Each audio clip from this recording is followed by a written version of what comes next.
Pyramid ஆன்மீக மன்ற இயக்கம் மற்றும் பிஎம்சி தமிழ் வழங்கும் பிரம்மஸ்ரீ பத்ரிஜியின் தெய்வீக வழிகாட்டுதலுடன் கரூர் தியான மகா யக்ஞம் வரும் செப்டம்பர் 6-7 தேதிகளில் நடைபெற உள்ளது. தியானம் நடைபெறும் இடம் சின்ன கொங்கு திருமண மண்டபம், கரூர். மேலும் விவரங்களுக்கு இங்கு கொடுக்கப்பட்டுள்ள எண்ணை தொடர்பு கொள்ளவும். அனுமதி இலவசம். அனைவரையும் அன்புடன் கரூர் தியான மகா யக்ஞத்திற்கு அழைக்கிறோம்.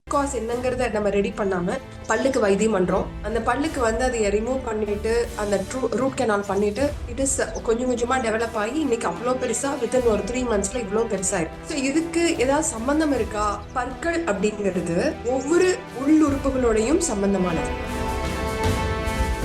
என்னுடைய கிட்னி டிஸ்டர்ப் ஆகுது அப்படின்னா இந்த முன்னாடி இருக்கிற 2 பல்லுல ஏதாவது ஒரு சைன் தெரியும். மேபி கருப்படிக்கலாம், அல்லது கோடு விடுகலாம், அல்லது புள்ளிகள் ஒரு புள்ளிகள் உருவாகலாம், அல்லது வீங்கி கம்ஸ் அந்த இடத்துல வீங்கி போய் அந்த தொந்தரவாகலாம்.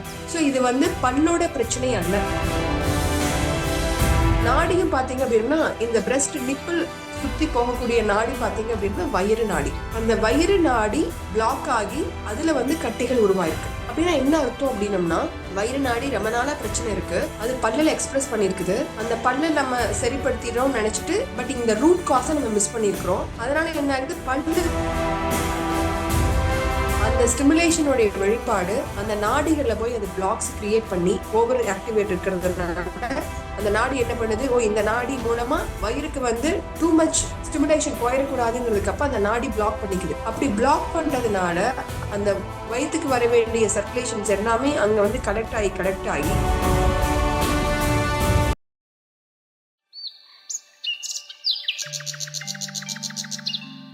அனைத்து பிஎம்சி அன்பர்களுக்கும் இனிய காலை வணக்கம். ரொம்ப சந்தோஷம் ஒவ்வொரு வாரமும் நம்மளோட இணைஞ்சு நிறைய விஷயங்களை ஷேர் பண்ணிக்கிறது. இந்த வாரம் நம்ம இன்னைக்கு பேச போறிய விஷயம் எனக்கு லாஸ்ட் ஒரு வாரத்துல ஏற்பட்ட ஒரு 2-3 இன்சிடென்ட்ஸ். அவங்களுடைய போன வாரம் ஒரு பேஷண்ட் வந்தாங்க. அவங்க வெளிநாட்டுல இருந்து வந்திருக்காங்க. அவங்களுக்கு இங்க அங்க அவங்க நாட்டுல இது ஒரு பிரஸ்ட் கேன்சர் அப்படின்னு சொல்லியிருக்காங்க. ஃபர்ஸ்ட் அவங்களுக்கு வர்றப்போ ஒரு சின்ன ஒரு மார்பகத்துல ஒரு சின்ன கட்டி வந்திருக்கு. அந்த கட்டி ரிமூவ் பண்ணி கட்டாயமா கீமோதெரப்பி கொடுக்கணும் அப்படின்னு அவங்க சஜஸ்ட் பண்ணியிருக்காங்க. அதுக்கப்புறமா அவங்க இந்த கண்டிஷன்ல இங்க இந்தியா வந்திருக்காங்க. இந்தியா நிறைய இடங்கள் விசாரிச்சுட்டு இப்ப நம்ம மருத்துவமனைக்கு வந்திருந்தாங்க. இப்ப இங்கதான் இருக்காங்க. இதோட ஹிஸ்டரி பத்தி கேட்டுட்டு இருந்தேன், எப்படி இது டெவலப் ஆச்சு அப்படின்னு ஃபர்ஸ்ட் அவங்களுக்கு 15-20 years இருக்கும்னு நினைக்கிறேன். ப்ரொசீஜர் அவங்களுக்கும் தெரியல. After that she's normal. ஒரு 20 years எந்த தொந்தரவும் இல்லை. இப்போ அடுத்தது என்ன பண்ணிருக்காங்க, ரூட் கெனால் அப்படின்னு அவங்களுக்கு ஏதோ ஒரு டீத்ல இஷ்யூ வந்திருக்கு. அந்த ரூட் கெனால் போய் பண்ணிருக்காங்க. பண்ணி முடிச்சு அடுத்த ஒரு 3வது மாசத்துல இந்த கட்டி வர ஆரம்பிச்சிருக்கு. அந்த கட்டி கொஞ்சம் கொஞ்சமா பெருசாகி ஒரு 2 மாசத்துல நல்லா இவ்வளோ பெருசு, அவங்களுடைய பிரஸ்ட்ல இவ்வளோ பெரிய கட்டி. அதுல நல்லா ஒரு ஊசிங் இருக்கு, பிளட் ஊசிங் இருக்கு, பஸ் ஃபார்மேஷன் இருக்கு. So this is her condition. நிறைய அவங்ககிட்ட ஹிஸ்டரி கேட்கிறப்போ, அவங்களுடைய லைஃப் ஸ்டைல் இதெல்லாம் கேட்கிறப்போ நான் அடிக்கடி நம்ம கிட்ட பேசுற விஷயம், கம்ப்ளீட்லி க்ளோஸ்டு என்விரான்மெண்ட், ஜன்னல் எல்லாம் சாத்தி அவங்க ஏசிக்குள்ள தூங்குறாங்க. 2வது விஷயம், இந்த பல்லு தொந்தரவாகிறதுக்கு முன்னாடி அவங்களுக்கு கொஞ்சம் ஸ்டொமக் இஷ்யூஸ் இருக்கு, செரிமான தொந்தரவு இருக்கு. அந்த செரிமான தொந்தரவு நிறைய கேஸ் ட்ரபிள் ஆகுது, பர்ப்ஸ் ஆகுது. ஸோ அது அந்த ஆசிட் ரிஃப்ளெக்ஸ் அவங்க வாய்க்கு வர்றப்போ அது பல்லுல அந்த எனாமல்ஸ் இதெல்லாம் போகுது. அங்க பல்லுல இஷ்யூஸ் ஆகுது. அந்த பல்ல போய் நம்ம என்னன்னா அந்த ரூட் காஸ் என்னங்கிறத நம்ம ரெடி பண்ணாம பல்லுக்கு வைத்தியம் பண்றோம். அந்த பல்லுக்கு அதை ரிமூவ் பண்ணிட்டு அந்த ரூட் கெனால் பண்ணிட்டு அடுத்து ஒரு 3 மாசத்துல இருந்து அந்த ரூட் கெனால் பண்ணினதுக்கு அப்புறமா இட் இஸ் கொஞ்சம் கொஞ்சமா டெவலப் ஆகி இன்னைக்கு அவ்வளோ பெருசா வித்தின் ஒரு 3 monthsல இவ்வளோ பெருசாயிருக்கு. ஸோ இதுக்கு ஏதாவது சம்பந்தம் இருக்கா?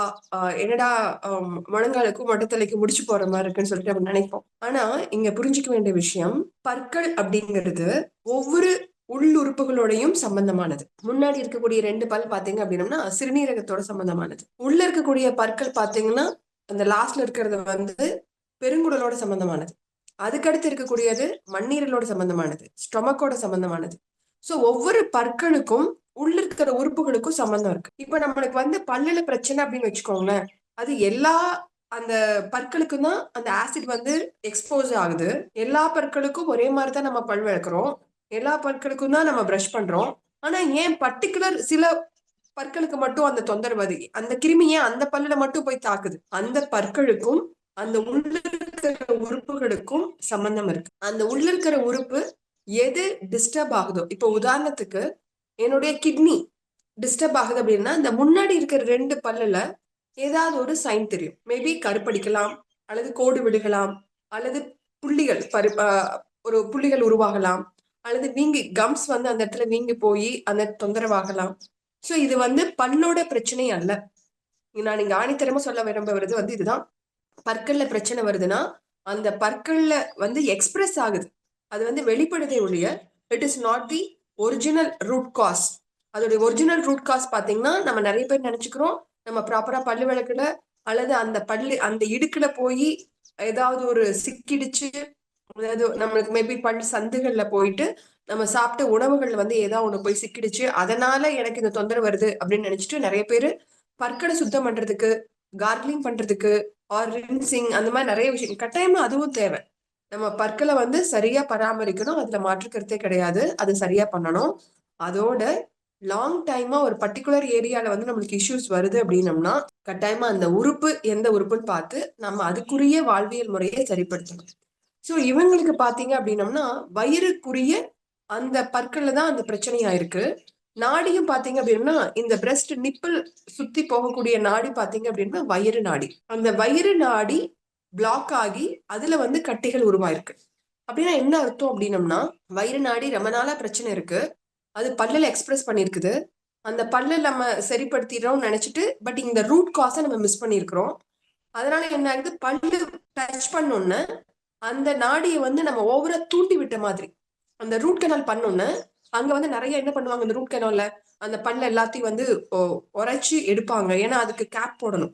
அது எல்லாத்தையும் அந்த ட்ரிம் பண்ணுவாங்க. ஏன்னா அப்பதான் அந்த கேப் போய் அட்டாச் ஆகும். அதுக்கப்புறம் அந்த ரூட்டை வந்து நம் பண்ணுவாங்க. ஸோ இது கேப் போடுறது, இது நிறைய ப்ரொசீஜர்ஸ் அவங்க அவங்களுடைய புரோட்டோகால் பிரகாரம் பண்ணுவாங்க. ஸோ நம்மளுடைய நோக்கம் வந்து அந்த ப்ரொசீஜரை வந்து நம்ம கொஸ்டின் பண்ணல.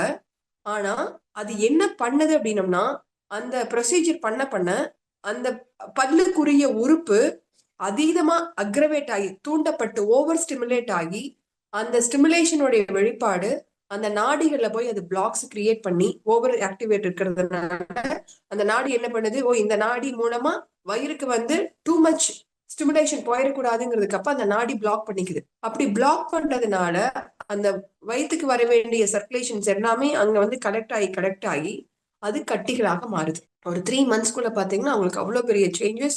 அவங்க ஓபன் பண்ணாலே ப்ளீட் ஆகுறது இது எல்லாமே. சோ இப்ப வேற ஆப்ஷனே இல்லைன்னு சொல்லிட்டு நம்ம என்ன பண்ணுவோம், அடுத்தது சர்ஜரிக்கு போவோம். சர்ஜரி முடிச்சோன்னா கீமோதெரப்பி முடிச்சுன்னா பாடியோட எனர்ஜி பூரா லாஸ் ஆயிடும். சோ அவங்க வந்து ஒரு ஹோல் லைஃபுமே பாத்தீங்க அப்படின்னம்னா ஒரு ரொம்ப சிரமத்துக்குரிய ஒரு வாழ்க்கையை வாழ வேண்டிய ஒரு சூழல் ஏற்படும். சோ என்னுடைய இதன் மூலமா உங்களுக்கு நான் சொல்ல வர விஷயம் என்ன அப்படின்னம்னா, நம்மளுக்கு பல் பிரச்சனை அப்படின்னம்னா உடனே நம்ம என்ன பண்ண வேண்டாம், பல்லுக்குன்னு சொல்லிட்டு வைத்தியம் பண்றதை விட அதோடைய மூல காரணம் என்ன அப்படிங்கறத நம்ம கண்டுபிடிக்கணும். நம்ம பற்களுக்கு காலையில எழுந்த உடனே நம்ம பண்ணக்கூடிய முதல் விஷயம் பாத்தீங்கன்னா பல் விளக்குறோம். நைட்ல இருந்து பகல் வரைக்கும் நம்மளுடைய உமிழ்நீர் சுரந்து அந்த உமிழ்நீர் வந்து நம்மளுக்கு வயிற்றுக்குள்ளேயே போயிருக்காது. ஏன்னா நம்ம தூங்கிட்டு இருக்கிறப்போ நம்மளுக்கு எச்சில் விழுங்கிருக்க மாட்டோம். அப்ப வயிறு வந்து எம்டியா இருக்கும். அந்த எம்டி வயிற்றுக்கு நம்ம ஃபர்ஸ்ட் கொடுக்கக்கூடிய டேஸ்ட்னு பாத்தீங்கன்னா இந்த கெமிக்கல் ரிச் பேஸ்ட். ஸோ ரொம்ப அழகா நிறைய இயற்கை ஆர்வல் சொல்லுவாங்க, பேஸ்ட் இஸ் வேஸ்ட் அப்படின்னு சொல்லிட்டு. It is not only waste, it is a poison. நம்ம பேஸ்ட் போடுறதுனால நம்மளுக்கு பிரயோஜனம் இல்லைன்னு மட்டும் நினைச்சுக்காதீங்க. அந்த பேஸ்ட் மூலமா நம்மளுடைய பாடிக்கு விஷம் உள்ள போகப்படுது. எனக்கு கரெக்டா எந்த இதுன்னு தெரியல, ஒரு 6-7 இயர்ஸ் முன்னாடி எனக்கு ஞாபகம் இருக்கு. பட் ஆனா அது அந்த பேக்ரவுண்ட் எனக்கு கரெக்டா ஞாபகம் வரல.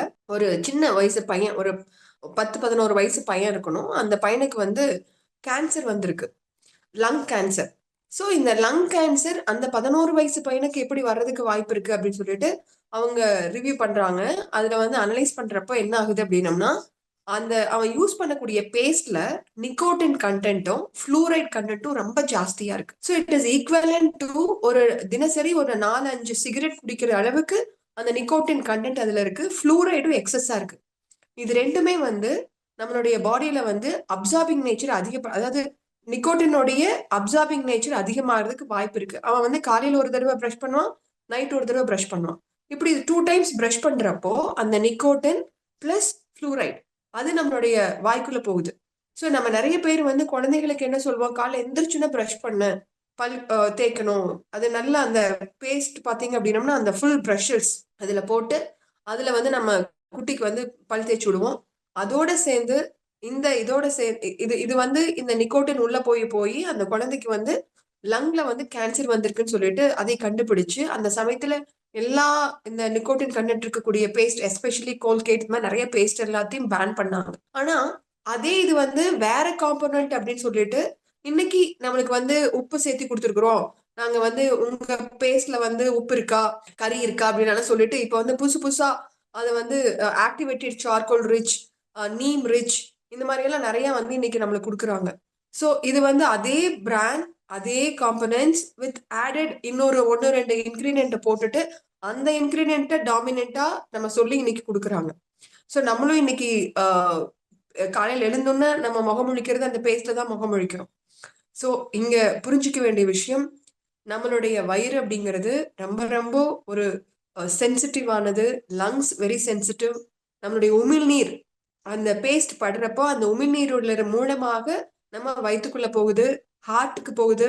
நீங்க நிறைய கேள்விப்பட்டிருப்பீங்க, ஹார்ட்டுக்கு பாத்தீங்க அப்படின்னம்னா இமீடியட்டா என்ன பண்ணுவாங்கன்னா நாக்கு அடியில சப்லிங்குவல் அப்படின்னு சொல்லிட்டு டேப்லெட் வைப்பாங்க. ஹார்ட் அட்டாக் வந்துச்சு ஆர் எனி கார்டியாக் இஷ்யூ அப்படின்னம்னா அவங்க வந்து பிளட் மூலமா போறதை விட ஆர் மசில்ஸ் மூலமா போறதை விட நாக்கு கடியில நாக்கு கடியில வச்சோம் அப்படின்னம்னா இம்மீடியட்டா அது வந்து ஹார்ட்டுக்கு ரீச் பண்ண முடியும். ஸோ அதனால என்ன பண்ணுவாங்க, சப்லிங்குவல் ட்ரீட்மெண்ட் இதுன்னு சொல்லிட்டு டேப்லெட்ஸ் சொல்லிட்டு வைப்பாங்க.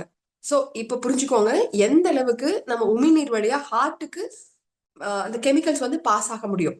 ஸோ அடிக்கடி இந்த மாதிரி நம்ம கெமிக்கல் இன்டியூஸ் ஆகுது அப்படின்னம்னா நம்மளுடைய ஹார்ட், லங்ஸ், லிவர், ஸ்பிளீன் எல்லா உள்ளுறுப்புகளுக்குமே it is a over burden. So இந்த ஓவர் பர்டன் அப்படிங்கிறது அதனால அந்த கெமிக்கலை எலிமினேட் பண்ண முடியாது. ஸோ அதனால என்னுடைய பெஸ்ட் சஜஷன், நம்ம பல் விளக்குறது ரொம்ப ரொம்ப ரொம்ப நல்ல விஷயம். ஆனா அதே இது என்ன அப்படின்னம்னா எதுல பல் விளக்குறோம், எதுல வந்து ப்ரஷ் பண்றோம் அப்படிங்கிறது வெரி வெரி இம்பார்ட்டன்ட். இன்னைக்கு வந்து நம்ம நிறைய வந்து நேச்சுரல் ப்ராடக்ட்ஸ் நம்மகிட்டயே நம்மளுக்கு அவைலபிள், அதுவும் வெளிநாடுகள்ல நம்மளுக்கு கிடைக்காம இருக்கலாம். பட் நம்ம மாதிரி நாடுகள்ல எவ்வளவு கொட்டி கிடைக்குது மூலிகைகள். இப்போ வேப்பலை பொடி, வேப்பங்குச்சியில நம்ம விளக்கிட்டு இருந்தோம், கருவேலங்குச்சியில விளக்கிட்டு இருந்தோம். ஸோ ஈவன் நாயுருவி நம்மளுக்கு நிறைய பேருக்கு இதெல்லாம் தெரியக்கூட மாட்டேங்குது. ஸோ இதெல்லாம் கொஞ்சம் நம்ம பழைய இதுல வந்து நம்ம முன்னோர்கள் பண்ணின விஷயங்களை நம்ம கொஞ்சம் இதை தேடி கண்டுபிடிக்கணும். நிறைய இன்னைக்கு வந்து இயற்கை மூலிகை பொடி அப்படின்னு நீங்க போட்டீங்க அப்படின்னு மூலிகை பற்பொடின்னு போட்டீங்கனாலே ஈவன் அது எப்படி பண்றதுங்கிறது முதல் கூட நம்மளுக்கு சொல்லி கொடுக்கறதுக்கு நம்ம யூடியூப் சேனல்ஸ் நிறைய பேர் அதெல்லாம் சொல்றாங்க. ஸோ அதெல்லாம் நம்ம பண்ணா, நான் சிம்பிளான ஒரு விஷயம் சொல்றேன். வீட்டுல வந்து கிராம்பு கொஞ்சம் ஒரு கையளவுக்கு கிராம்பு எடுத்துட்டு அது கூட வந்து கொஞ்சம் அதை விட ஒரு 1/4 பங்கு பட்டை, இது என்னையும் மிக்சியில போட்டு அரைச்சிக்கோங்க. நம்மளுக்கு வேப்பலை கிடைச்சது அப்படின்னம்னா வேப்பலை அது வந்து ஒரு ஒரு 1/4 கை அளவுக்கு போட்டுட்டு அந்த கசப்பு, துவர்ப்பு இது எல்லாத்தையும் மிக்ஸ் பண்ணும். இதே கருவேல பட்டை பொடின்னு சொல்லிட்டு கிடைக்குது, அல்லது வீகோ ஆர் வசீகரா ஆர் இன்ஜெக்ஷன், அது இந்த மாதிரி நிறைய பற்பொடிகள் கிடைக்குது. அந்த பற்பொடிகள் வச்சு உங்க கைகளால பிரஷ் பண்ணி விடுங்க. ஸோ அப்படி பண்றப்போ இந்த ஒவ்வொரு பற்களுக்கும் உள்ள இருக்கிற உறுப்புகளுக்கும் சம்பந்தம் இருக்கு. இப்ப நீங்க முன்னாடி இருக்கிற பல்ல இது பண்ணீங்கன்னா கிட்னி வந்து ஆக்டிவேட் ஆகும். இது வந்து நம்ம ஸ்டொமக் அல்லது spleen or large intestine or kidney, இந்த மாதிரி ஒவ்வொரு ஆர்கனையும் நீங்க நினைச்சுக்கோங்க you are going to massage. நீங்க பற்களை வந்து கம்ஸை வந்து பிரஷ் பண்றது மூலமா நீங்க உள்ள இருக்கிற உறுப்புகளை தூண்டி விடுறீங்கன்னு அர்த்தம். ஸோ அதனால நீங்க எவ்ரிடே நல்லா நீங்க கையில வந்து நல்லா துவர்ப்பு சுவை இருக்கக்கூடிய அல்லது கசப்பு சுவை இருக்கக்கூடிய பற்பொடி எடுத்துட்டு கையில வந்து நல்லா பிரஷ் கொடுங்க. நல்லா வந்து உள்ளுக்குள்ள மேல இதெல்லாம் பிரஷ் பண்ணி விடுறப்போ உங்களுடைய பற்கள் வந்து அவ்வளோ ஃப்ரெஷ்ஷா இருக்க முடியும், நல்ல உமிழ்நீர் சுரக்க முடியும். இன்னைக்கு நம்ம பயன்படுத்தக்கூடிய அந்த டூத் பிரஷஸ் அது பாத்தீங்கன்னா பிளாஸ்டிக் பிரஷஸ். இந்த பிளாஸ்டிக்ல வந்து மைக்ரோ பிளாஸ்டிக் நம்மளுடைய வயிற்றுக்குள்ள போறதா அதையும் ஒரு ரிசர்ச் சொல்றாங்க. ஸோ முடிஞ்ச அளவுக்கு நம்ம வந்து நிறைய பேர் வந்து ஓகே பல்பொடியை மாத்திட்டோம் நான் பிரஷ்ல பண்ணிக்கலாம் அப்படின்னு நம்ம நினைக்கிறோம். இன்கேஸ் உங்களுக்கு கம்பல்சரி அந்த பிரஷ் பண்ணணும் அப்படின்னு நீங்க நினைச்சீங்க அப்படின்னம்னா இப்ப வந்து பேம்பூ பிரஷஸ் வந்து ரொம்ப அவைலபிள். அந்த மூங்கில் பிரஷல்ஸ் நம்ம பயன்படுத்துறது மூலமா ஓரளவுக்கு நம்மளால இயற்கையா நம்ம இதை பண்ண முடியும்.